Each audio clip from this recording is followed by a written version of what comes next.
بسم اللہ الرحمن الرحیم۔ ناظرین کرام، میں ہوں ڈاکٹر شہزاد احمد۔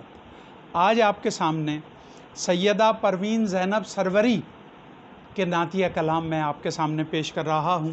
2015 میں یہ ضخیم، آپ اس کی ضخامت دیکھیں، 2015 میں یہ ضخیم نعتیہ مجموعہ کلام، جس میں الحمدللہ ان کی حمد و نعت، منقبت، مناجات و غزلیات بھی شامل ہیں۔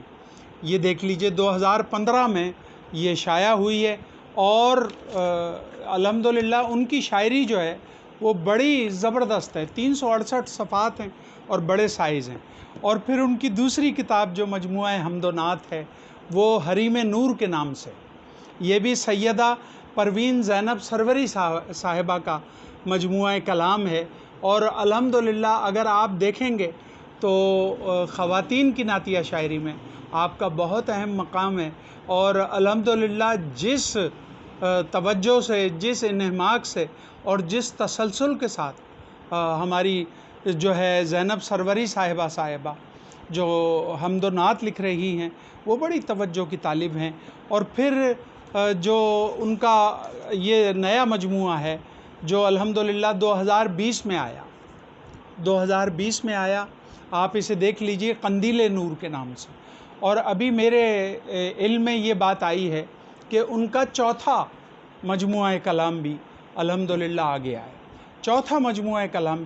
ہے، اور آپ دیکھیں کہ ان کے مجموعہ کلام ضخیم ہیں، اور بے حساب اس میں نعتیں اور حمدیں ہوتی ہیں اور مناقب ہوتی ہیں۔ اللہ رب العزت نے انہیں ایسی سعادت نصیب کی ہے، ان کے قلم میں ایسی روانی ہے کہ وہ جب شعر کہتی ہیں تو وہ شعر دلوں پہ اثر کرتا ہے۔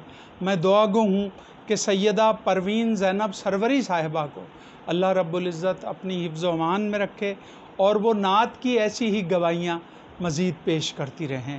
ہم انہیں خراج عقیدت پیش کرتے ہیں، سلام عقیدت پیش کرتے ہیں، اور ان کے کام ایسے ہیں کہ ہر ایک کام پہ ایک پروگرام ہونا چاہیے، پھر بھی اس کا حق ادا نہیں ہوگا، مگر اپنے میزبان ڈاکٹر شہزاد احمد کو اجازت دیجیے، انشاءاللہ پھر حاضر خدمت ہوں۔